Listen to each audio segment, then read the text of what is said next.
went into New Mexico Juarez. I was put into a shipping container. I was chained to some of my friends.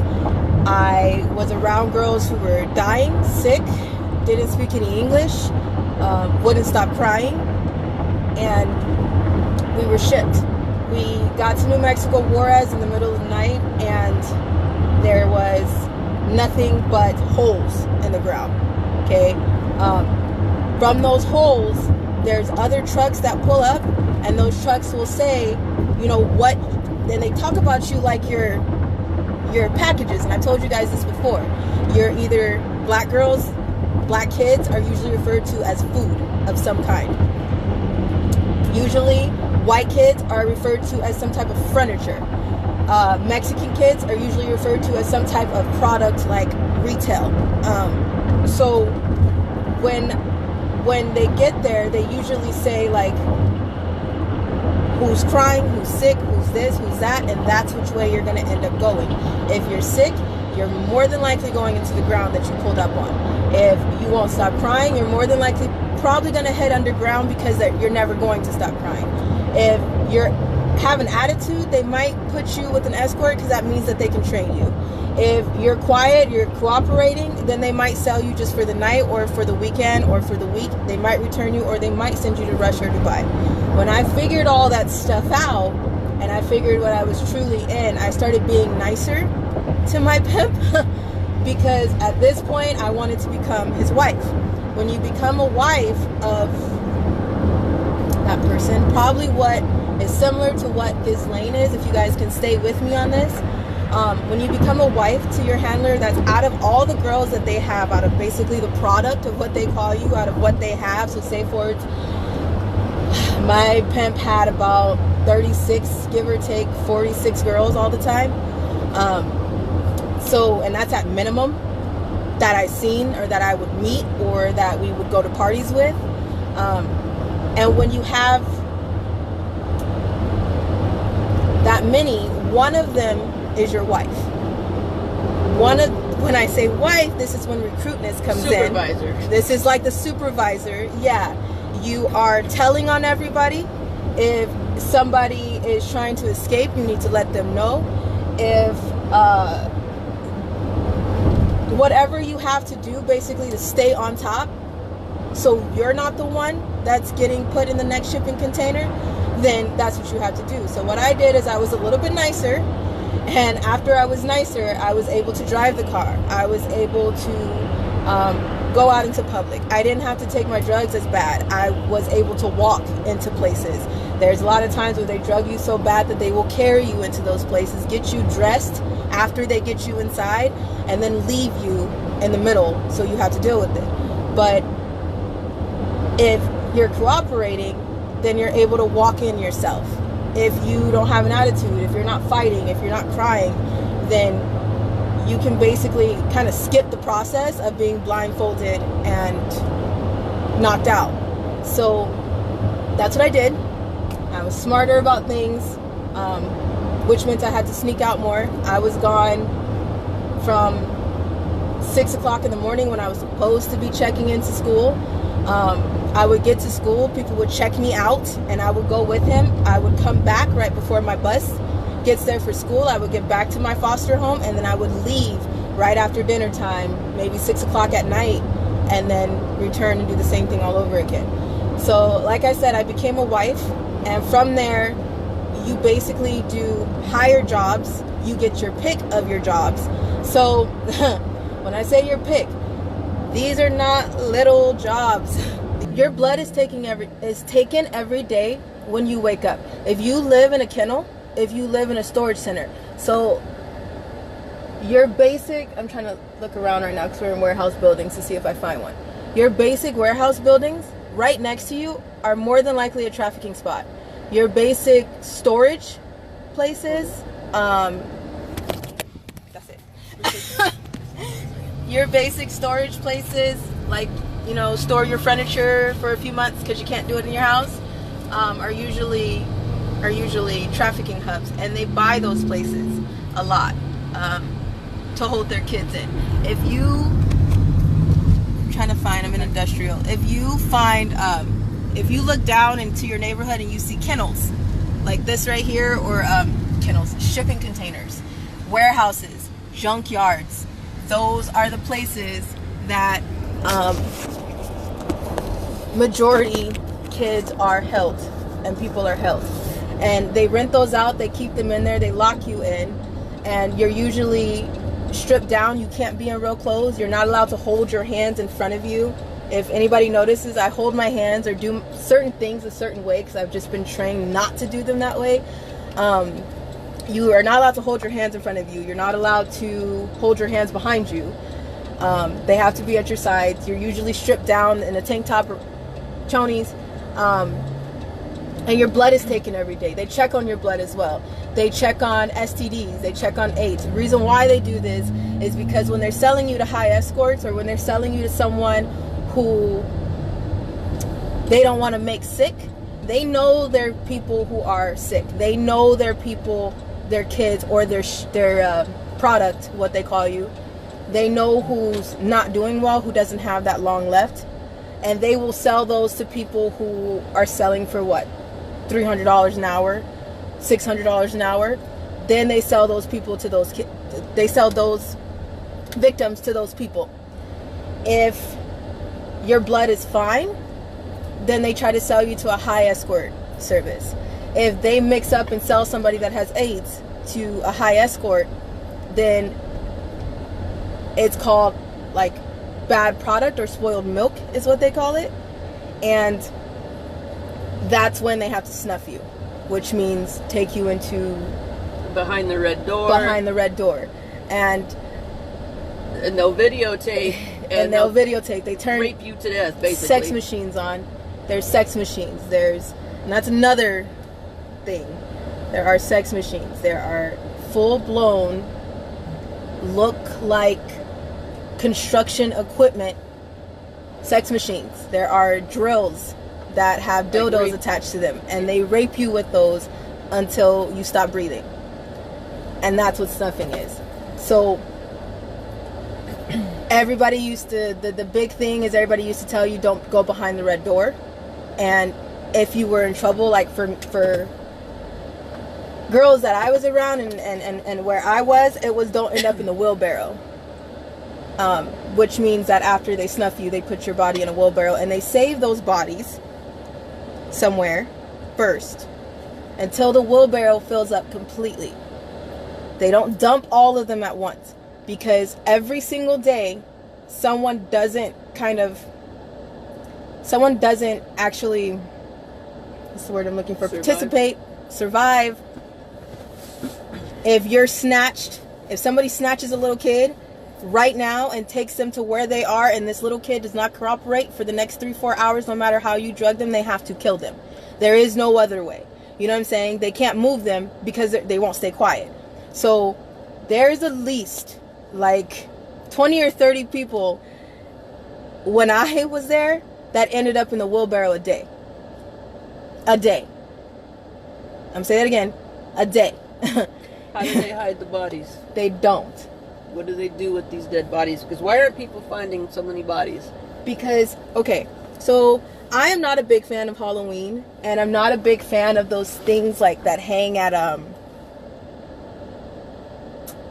what is it? You know, when they tie a grocery bag and they tie the thing around the neck and they make it look like a ghost. You know what I'm talking about? When you do Halloween decorations and you tie the body up and it's like you put 3 rubber bands on the bag so it looks like a dead body. Yeah. That's not a joke. That's why I don't like Halloween. They will hang you in a room from the ceiling in those bags, and they will walk girls through there to make an example out of you. So you can understand that if you don't do what they say, if something happens or something goes wrong, then that's going to be you hanging from the ceiling. There was a lot of times that with Keith it was different, with Aaliyah it was different, with certain pimps it was just did things a little bit different, but pretty much everybody does things the same. With Keith, there was a storage container that he had at a fast food restaurant. And I don't think I've ever really heard that. Broke this one down for you. Yeah. Casey and a few of his friends, if somebody died or if something went wrong, they would stuff the bodies in that walk-in freezer until the freezer was full. There's a lot of there's a lot of places like McDonald's, Burger King, you would be surprised where you'd find bodies, a beach, a park where people will stuff bodies and keep them and stack them up until they have to do something with them. Pimps don't usually think like, oh, I'm gonna dump this body today and I'm gonna put it somewhere. No, they will go back, they will make sure that they either cut it up, they will send it off. They have to go through your organs for sure, because the second that you die, they put you on your body on ice. And this was the horrible thing that I went through with a bunch of my friends. When I say I've seen a lot of babies die, when I say I have a lot of friends that I have watched die, and here goes the tears. No te no Adam. A lot of people don't understand that when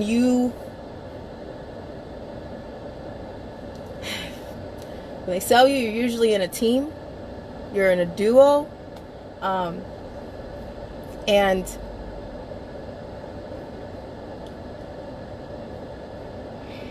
okay, say for this is hard to explain, I'm sorry, 1 second. Say for I'm just gonna use an example of me. I had a friend named Sapphire. We stayed together for the majority of our jobs. Because we played off of each other. We were always laughing. We were the only people that laughed together. So they'll stick you on jobs together for twosomes, threesomes, foursomes, group parties, orgies. They'll stick you with the same people, basically, because they know that you two are going to work together to get the money that needs to be taken. You know what I'm saying?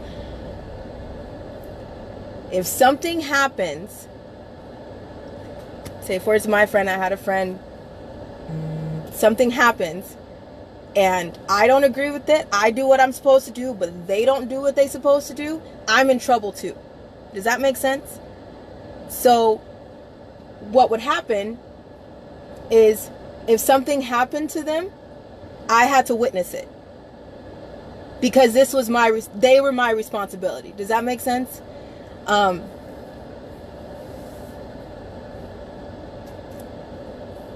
There have been times where I didn't know that somebody was trying to escape. I didn't know that they were talking to somebody on the phone. I didn't know that they gave a note or passed a note to a clerk at a gas station. I didn't know these things, and I got in trouble. You get what I'm saying? So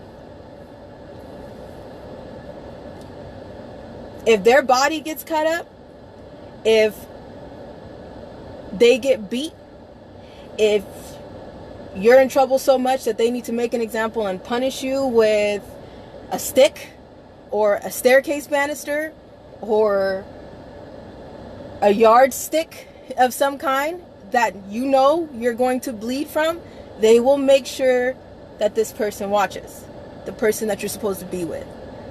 So when I say that I've seen a lot of things and I've seen my friends die and I have friends that I represent, that's why my brand and the things that I do is called Worth More Than Diamonds. They give you each a name. I was called a diamond, and so majority of my job names, I was not my real name Tori, I was Ruby. And if I didn't answer to those names, if I didn't turn around to those names, if I don't answer whoever has me to those names, they will beat the hell out of you, basically. There is no, I am this person, I'm going to stay this person. They want to make sure that you will never be this person again for that moment. You can go back to whoever you decide to be when you leave that job. But as far as that job, at that moment, you are the person and the name that they give you. And if you don't do that, then it's your life and the person that you're always with, if that makes sense. I randomly one day called her and was like, Mom, I have everything in this car. Okay, I have my pimp's car, I'm only supposed to be gone for a few hours. I want to bring this to you. I had every folder, every fake passport, every fake ID that they had ever existed, every syringe, every drug that they used. They used tranquilizers, they used spider venom, they used so much things, and I had everything in this truck. And I tried to bring it to my mom. My mom was like, nope, and she left. And thank God she did, because we would have been dead. There is no way possible that I would have got away with dropping that car off. We would have been dead. There is no police officer we could have talked to. There's no detective we could have talked to. I had everything in that car. And honest to God, if I would have probably turned it in, it would have probably looked like me. You know what I mean? So, yeah, I didn't have enough understanding to keep her safe and to keep us safe. If I had that information now, I would do some damage with that. But at the time, my learning curve was way behind what it is now. And thankfully, I know both of us would have been dead right then, because I didn't know that we couldn't trust certain people. I didn't know I couldn't just take it to the police station at that point. I didn't know I couldn't just call the social worker and say, hey, we got a problem. So there was a big learning curve for me, but boy, I'd love to have that stuff now. Yeah, McDonald's, Burger King, that's a hot spot. You think if you're sitting at McDonald's and Burger King and you see an awkward situation going on, first thing sometimes people think about is foster care. First thing sometimes people think about is, this is a visitation, the dad had an issue and they didn't get them back. No, that is a switch. That is a trade-off. That is someone being exchanged. And the thing is when you walk into the place, they will get you a Happy Meal. They'll talk to you. They'll introduce themselves to you. And then your handler will tell you, go over there and hug them or touch them. They want to feel your body against theirs. They want to check your hands. They want to look into your teeth. Explain they want to... Yesterday I had posted the video of the little girl that they were filming, and the lady that was filming the video focused on her hands and made her turn her hands over and stuff. There's reasons for that. I'm gonna go ahead and tell them. Yeah. We're sharing this video, so I guess we just get it off there, aren't we? Come back and try to take her phone and delete it. You don't know why, because I'm gonna get backlash for this. I'm just saying. I know I am. Your teeth. Your teeth are a big thing. Sometimes they put trackers in your teeth. They put a, you know how you brand cows, basically, to tell people that they're yours? Instead of putting a tattoo or a brand on your product, as they call you, they'll put something in your teeth. Or they'll put something under your skin. Or they'll tattoo you. Or they'll do something along those lines. Your hands, also your teeth tell your age. There's a lot of things with the teeth. Your hands,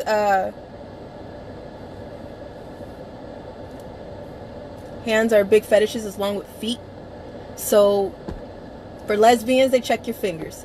For males, they just want you to have pretty hands, big hands, soft hands. There's millions of things they check your hands for. There's millions of things they check your mouth for too. How many times have you been sold? How big is your mouth? How many teeth do you have? There's a huge thing with sensory issues in dudes. I'm just saying. So I'll just leave it at that. But yeah. And places that are fronts. Let's finish up with that. Places that are fronts, yes. The psychic shops are fronts. Massage parlors, honestly, food places, clubs, U-Haul storages, YMCAs, children's foundations, many children's foundations, missing kids. Chinese food is a big one. Chinese food is a very, very, very big one.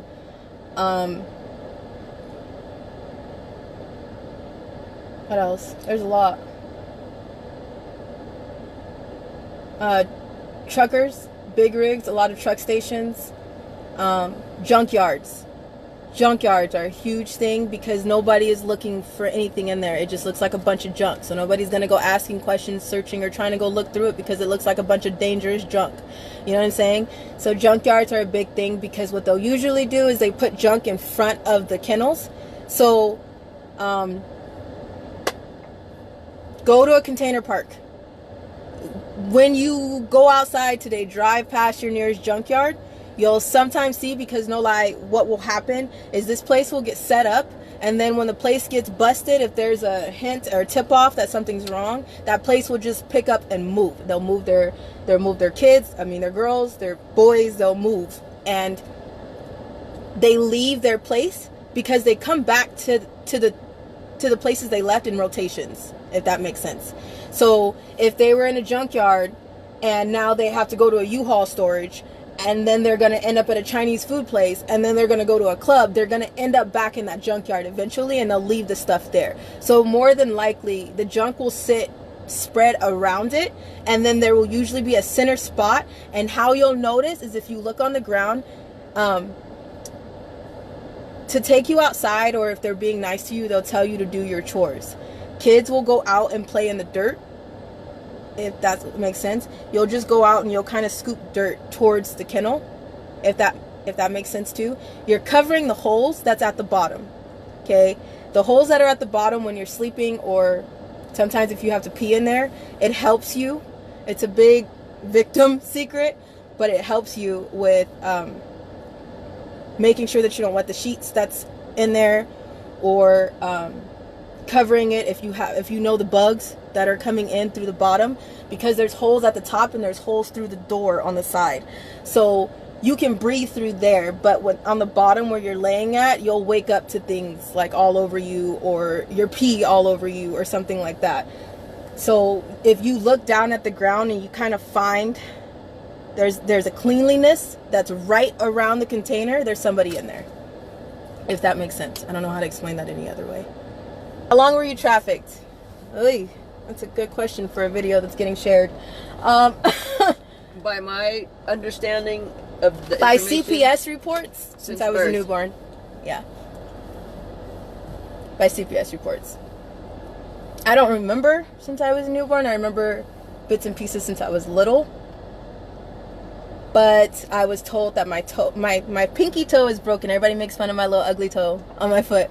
But my pinky toe was broken, and I was told that was because of the things that happened when I was a newborn and from the CPS reports. So, yeah, to answer that question. Besides sharing online and bringing awareness to people, is there anything else you recommend us to do to help these kids who are being trafficked? Yes, I do.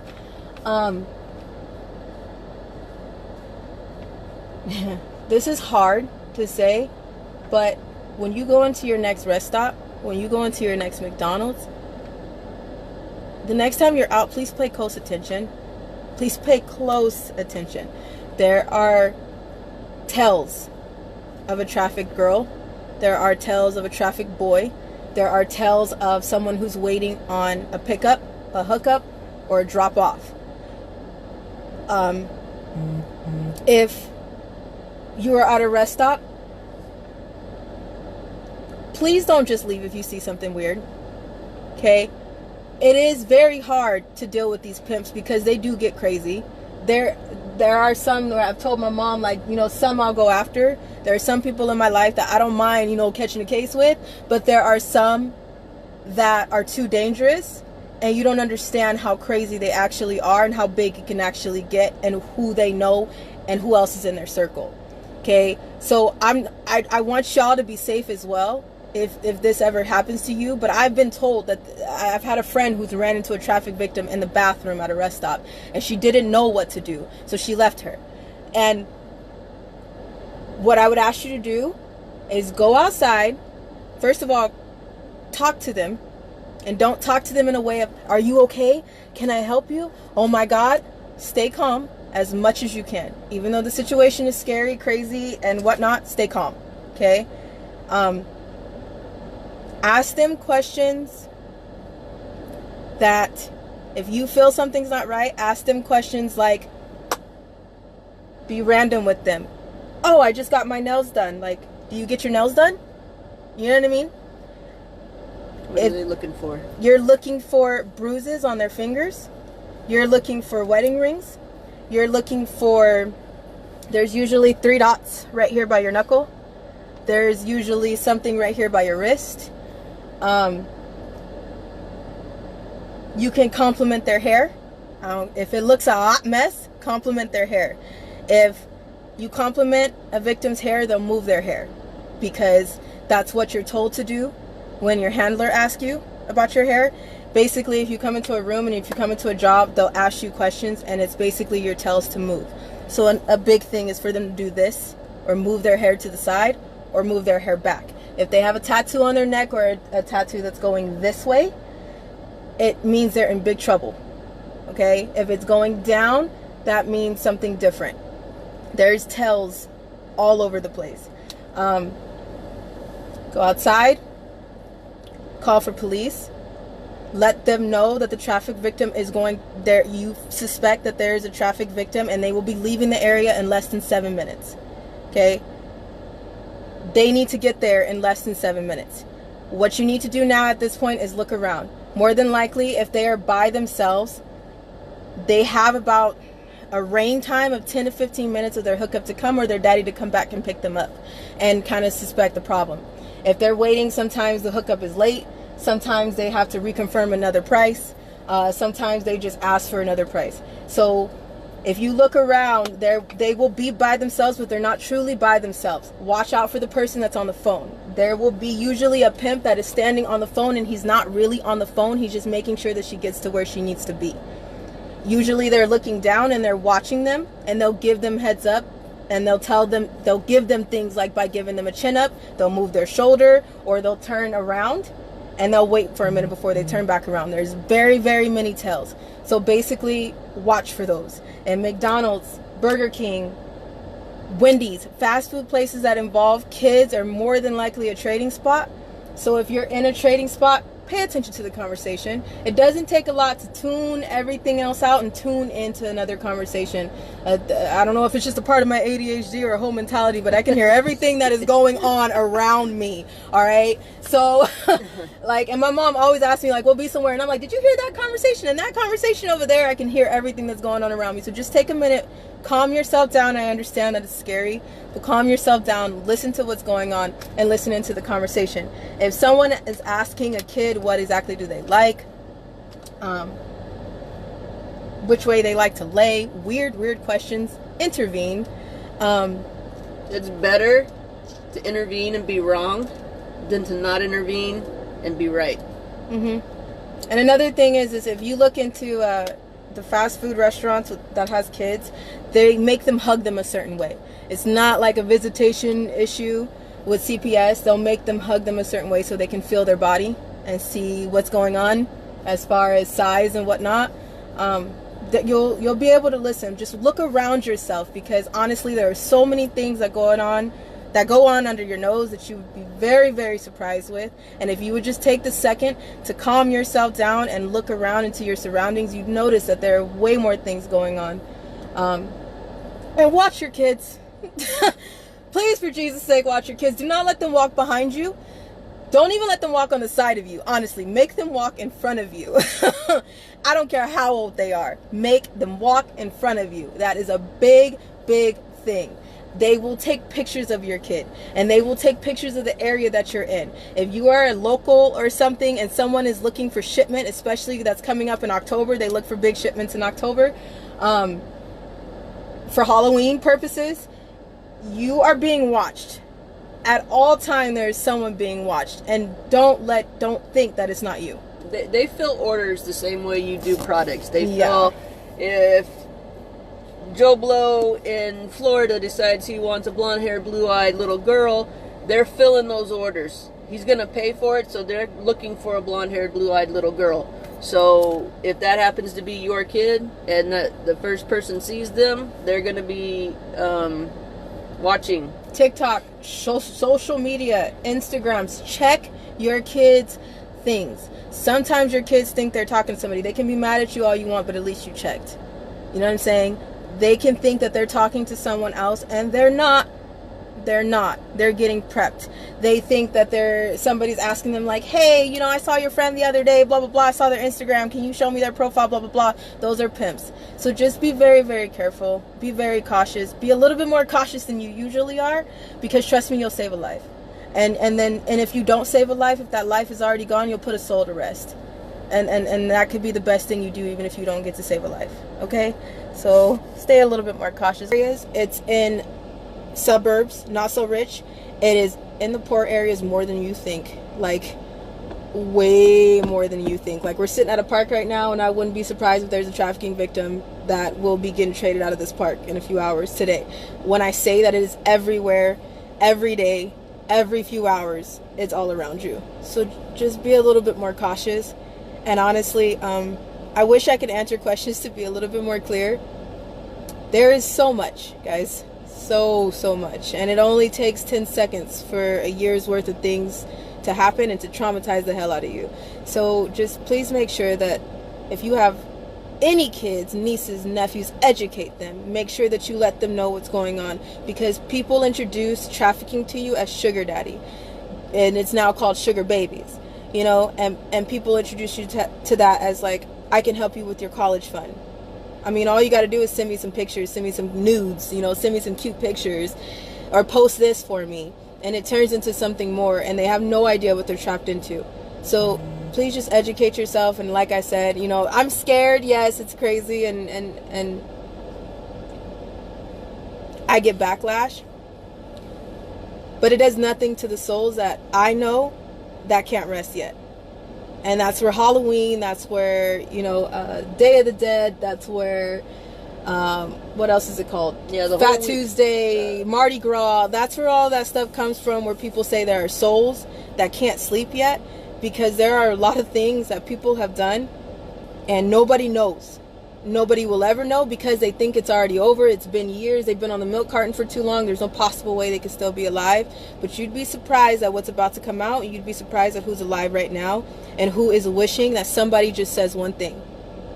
Just talking to a traffic victim, if you suspect something, just talking to them will help them in some kind of way. Even if you can't literally, physically help them and take them out of that situation, they're going to remember you, and that is the best thing that you can ever do for them. When somebody just talked to me, it made me feel so much better. When I would get to shelters, when I first met my mom, I literally walked into the room and I just cried for hours. I didn't say a word to her. It just made me feel better that I knew I was in a room with somebody who actually had common sense.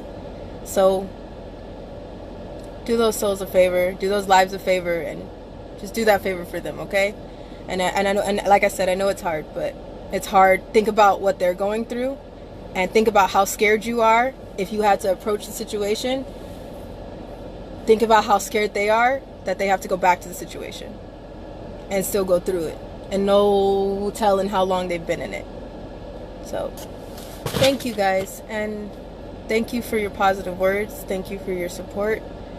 Thank you for listening. Thank you for educating yourself. Thank you for taking the time to just accept it in your heart, even if you don't believe it.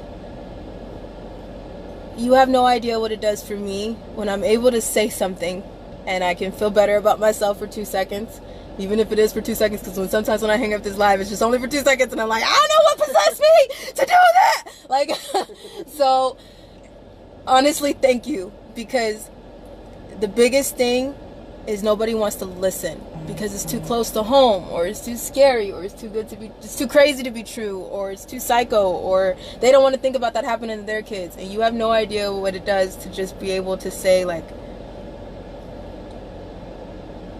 I miss my friends, I lived through this, and I want to help them. Even though they're gone, you can still help, and you can still help so many. So we're gonna go. Bye, guys. Bye.